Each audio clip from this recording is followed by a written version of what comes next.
Hi everyone, welcome back again. तो हमारे topical discussion को हम शुरू करेंगे अपनी इस वीडियो में। अवार्ड एंड ऑनर्स मई मंथ का ये हमारा डिस्कशन होगा। प्लेलिस्ट आपको कंबाइंड इस वीडियो के डिस्क्रिप्शन में मिल जाएगी। इसके अलावा आप मुझे इंस्टाग्राम के इस यूज़र नेम और टेलीग्राम के इस यूज़र नेम पर भी डायरेक्टली जाकर कनेक्ट कर सकते हैं। इन दोनों चीज़ों के भी लिंक आपको इस वीडियो के डिस्क्रिप्शन में मिल जाएंगे।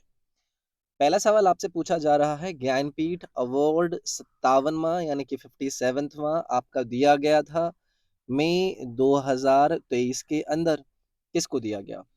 पहली चीज आपसे ये तो हमने सवाल के थ्रू पूछी है। उसके बाद ये भी आपको याद रखना है कि ये जो ज्ञानपीठ अवार्ड है, ये आपका किस क्षेत्र में दिया जाता है। तो ये साहित्य के क्षेत्र में दिया जाता है, या फिर मैं इसको आपका लिटरेरी ऑनर के रूप में हमारे देश के अंदर सर्वोच्च सम्मान के रूप में, अवार्ड के रूप में देखते हैं। इस साल ये यानी कि 57th जो आपका अवार्ड दिया गया है, ये है आपके दामोदर मौजो, इनको दिया गया है। अलग अलग भाषाओं, कौन कौन सी भाषाएं मुख्यतः? एक तो इनको कोनकानी कोनकानी को लेकर इनको काफी ज्यादा फेमस माना जाता है, और उसके साथ इंग्लिश।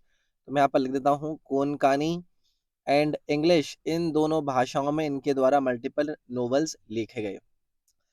अब देखो, दामोदर मौजू का हमने यहाँ पर डिस्कशन किया है, तो आपने पिछले सालों के पेपरों में देखा होगा, ऐसे पर्सनालिटीज के नाम को निकाल और आपसे पूछ लेते हैं। जैसे कि इनसे संबंधित एक इम्पोर्टेंट फेमस नोवेल है, नाम है उसका करमेलन। अब ये इनका एक इम्पोर्टेंट नोवेल है जिसने एक्चुअली में साहित्य अकेदमी अवार्ड भी जीता था 1983 के अंदर। अब एसएससी का मूड बनेगा तो ये नोवेल का नाम लेकर पूछ लेंगे कि वो किसने लिखा है। तो ऐसी चीजें देखो आपसे पूछी जाती हैं, और ये आपके मिस्टर दामोदर मौजू को अवार्ड दिया गया है। ऐसी चर्चाएं आपको देखने के लिए आपके पेपरों में मिलती हैं। अगला सवाल आपसे पूछ रहे हैं कि आईआईएफए अवार्ड्स 2023 में किस फिल्म ने बेस्ट पिक्चर का अवार्ड जीता? Best picture award, IIFA awards या फिर आईआईएफए अवार्ड्स 2023 किसको दिया गया? अब देखो, आपके आईफा अवार्ड्स की मल्टीपल कैटेगरीज होती हैं। जैसे कि बेस्ट पिक्चर्स की बात हो रही है, तो बेस्ट पिक्चर में आपका आया है दृश्यम 2। सभी ने देखी होगी, अपने आप में एक बड़ी मूवी है। इस दृश्यम 2 के डायरेक्टर का भी नाम आप याद रख लेना, क्योंकि ऐसे डायरेक्टर्स का भी नाम आपका ये पूछ लेते हैं। तो ये अभिषेक पाठक हैं, जिन्होंने इस मूवी को क्या किया है, डायरेक्ट किया है। दृश्यम 2 को आपका बेस्ट पिक्चर के अंदर दिया गया। उसके बाद बेस्ट एक्टर अगर आपसे पूछ लिया जाए लीडिंग रोल के अंदर किसको दिया गया, तो ये दिया गया है आपके ऋतिक रोशन को।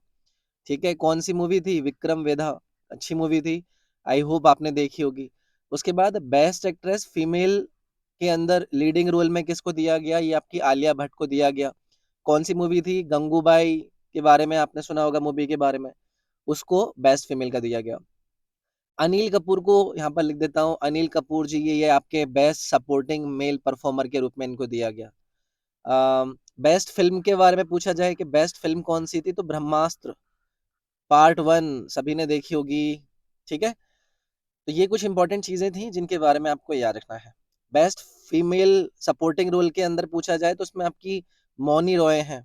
मौनी रॉय जो कि वो बनी है आपकी ब्रह्मास्त्र के अंदर, देखा होगा आपने। ठीक है, तो ये कुछ कुछ आपके आईफा 2023 के अवार्ड से संबंधित चीजें थी, याद रखिएगा।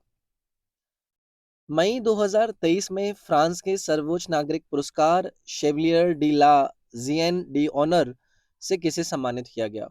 फ्रांस का हाईएस्ट सिविलियन अवार्ड कौन सा है? शेवलियर डी ला लियनियर डिनोर, ये आपका ऑनर है, सर्वोच्च ऑनर है। मई 2023 के अंदर हमारे देश के एक पर्सनालिटी को इसको दिया गया है, तो ये कौन है? ये है आपके एन चंद्रशेखरन। इनको ये रिसीव किया है इन्होंने, फ्रांस का हाईएस्ट ऑनर। कौन है ये, इनके बारे में पता है? तो ये आपके टाटा ग्रुप के चेयरमैन है। ठीक है, हल्का फुल्का नाम नहीं है।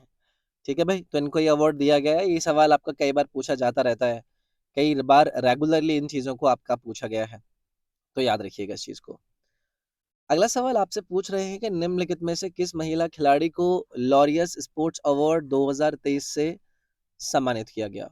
कौन सी वो फीमेल स्पोर्ट्स पर्सनालिटी है जिन्हें अवार्ड दिया गया है लॉरेंस स्पोर्ट्स अवार्ड 2023? तो ये है आपकी शैली एन फ्रेजर पाइस। इनका नाम आपको याद रखना है। ठीक है, तो शैली एन फ्रेजर पाइस, और इनके साथ और भी कुछ कुछ लोग थे, जैसे कि आपके लियोनेल मैसी हैं, इनके साथ इस अवार्ड का जो साझा किया है। और इसमें एक और नाम है, वो है कार्लोस का। कार्लोस भी आपका फुटबॉलर है, अल्कारेज। तो ये कुछ ऐसे पर्सनालिटीज हैं जो कि लॉरेंस स्पोर्ट्स अवार्ड्स के अंदर ऐसे विनर्स आपको नजर आए। इसी में world sportsman of the year का अवार्ड इसमें लियोनेल मेसी को मिल गया था। और स्पोर्ट्स वुमेन को लेकर आपकी जो हमने बात करी है, शेलिन एंड फ्रेजर प्राइज इनको मिला है। और टीम ऑफ द ईयर यहाँ पर अगर आपसे पूछा जाएगा तो अर्जेंटीना को ये अवार्ड दिया गया है, लॉरेस स्पोर्ट्स अवार्ड जो हुए थे। ठीक है, तो ये याद रखिएगा, 1990 से ये आपके 99 से, सॉरी, ये आपके अवार्ड दिए जाते रहते हैं। खेल जगत के अंदर अलग अलग जगहों पर अपना इन्वॉल्वमेंट दिखाने वाली पर्सनालिटीज को ये आपके दिए जाते हैं। आपसे अगला सवाल पूछा जा रहा है, लिप्जिग बुक प्राइज 2023 किसने जीता है? अब देखो ऐसी बुक्स और ये सब चीजें आप देखते रहते हैं, तो एक इम्पोर्टेंट रशियन पोइट है, मैं यहाँ पर लिख देता हूँ। रशियन कवि हैं, नाम क्या है इनका? मारिया स्टेपनोवा। इनको ये अवार्ड दिया गया है, किसको लेकर दिया गया है? ये दिया गया है यूरोपियन अंडरस्टैंडिंग को लेकर। यूरोपियन अंडरस्टैंडिंग को लेकर ये कौन है? रशियन पोइट, नाम क्या था इनका? मारिया स्टेपनोवा को ये आपका लिपिज बुक प्राइज दिया गया।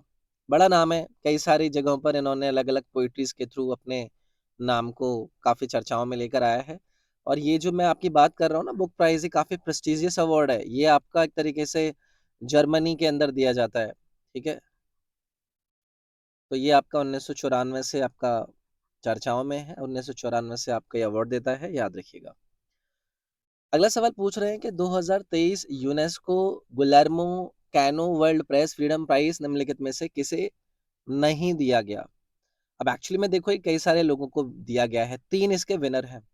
इन 3 विनर में आपको नजर आएंगे आपके नीलोफर हामिदी, दूसरे नंबर पर आपको नजर आएंगे अलिहा मोहम्मदी, तीसरे नंबर पर आएंगे आपको नरगिस मोहम्मदी। इन तीनों को ये आपका दिया गया है UNESCO Guillermo Cano World Press Freedom Prize. इसको लेकर इन तीनों का नाम याद रखिएगा। अब ये ऑब्वियसली आपका नहीं दिया गया है, जिनको दिया गया है उनके नाम भी याद रख लीजिएगा, कल को उठाकर ये उसी को पूछ लेंगे आपसे। ठीक है, तो Guillermo Cano World Press Freedom Prize दिया गया किस किस को, ये हमने यहाँ पर जाना। अगला सवाल पूछ रहे हैं, मई 2023 में बल्गेरियाई लेखक जॉर्जी गैस्पेडिनोव और अनुवादक एंजेला रोडेल को अंतर्राष्ट्रीय बुकर पुरस्कारों के विजेताओं के रूप में नामित किया गया था। उस उपन्यास का नाम क्या है जिसके लिए इन्हें पुरस्कृत दिया गया?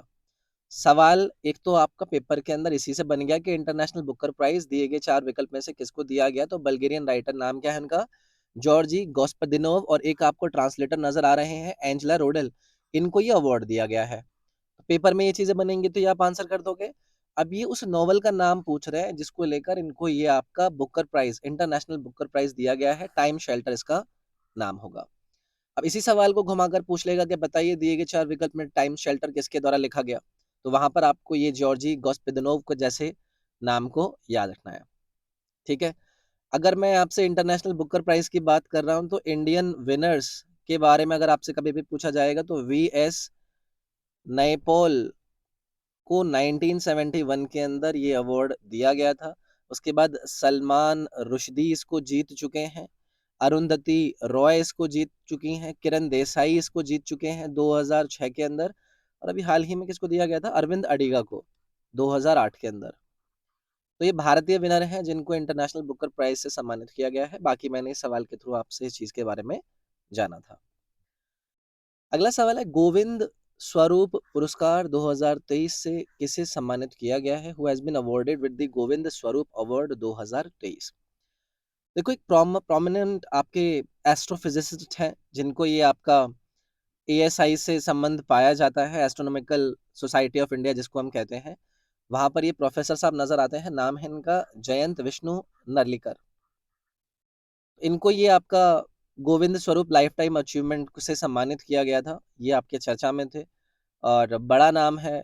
ठीक है, और इनको इंडियन रेडियो एस्ट्रोनॉमी के फाउंडर के रूप में भी जाना जाता है। मैं यहाँ पर लिख देता हूँ, फाउंडर के रूप में जाना जाता है किसका?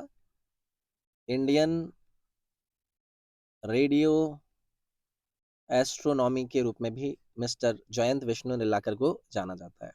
ठीक है, अगला सवाल देखिए। अगला सवाल आपसे क्या पूछ रहे हैं कि हाल ही में मई 2023 में ऑस्कर नामांकित डॉक्यूमेंट्री राइडिंग विद फायर को डॉक्यूमेंट्री श्रेणी में प्रतिष्ठित पी बॉडी पुरस्कार से सम्मानित किया गया था। डॉक्यूमेंट्री के निर्देशक कौन है? मई 2023 के अंदर राइटिंग विद फायर एक ऑस्कर नॉमिनेटेड डॉक्यूमेंट्री थी। पूछा जा रहा है कि इसको पीबॉडी पुरस्कार से सम्मानित किया गया है। बताना है कि ये डायरेक्ट किसने करी है। रिंटू थॉमस और सुष्मित घोष को आपको यहाँ पर नाम याद रखना है। ठीक है। पीबॉडी अवार्ड एक बहुत बड़ा ऑनर होता है डॉक्यूमेंट्री कैटेगरी के अंदर। इसको आपका राइटिंग विद फायर से मतलब राइटिंग विद फायर को सम्मानित किया गया। किसने इसको डायरेक्ट किया है वो आपसे इन्होंने पूछा था। मई के इंपॉर्टेंट अवार्ड एंड ऑनर का ये आपका अंतिम सवाल है। 2023 में मई के अंदर निम्नलिखित में से किस देश ने प्रधानमंत्री मोदी को अपने सर्वोच्च नागरिक सम्मान से सम्मानित किया।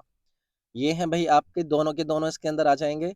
पापुआ न्यू गिनी अभी होकर आए थे मोदी जी, और फिजी। इन दोनों का नाम आपको याद रखना है। इनकी हाईएस्ट ऑनर से सम्मानित किया गया है हमारे देश के प्रधानमंत्री जी को। बड़ी चीज़ें हैं, याद रखिएगा, ऐसी चीज़ें बनती हैं बार बार। तो आज की क्लास के अंदर इतना ही। अगली वीडियो के अंदर मिलूंगा। वीडियो पसंद आती है तो लाइक ज़रूर कीजिएगा, शेयर कीजिएगा, चैनल को सब्सक्राइब करके जो बेल आइकन है उसको प्रेस करके ऑल वाला बटन दबा लीजिएगा। कंबाइंड प्लेलिस्ट का लिंक इस वीडियो के डिस्क्रिप्शन में मिल जाएगा, उसे भी आप चेकआउट मार लीजिएगा। Thank you. इस वीडियो में इतना ही।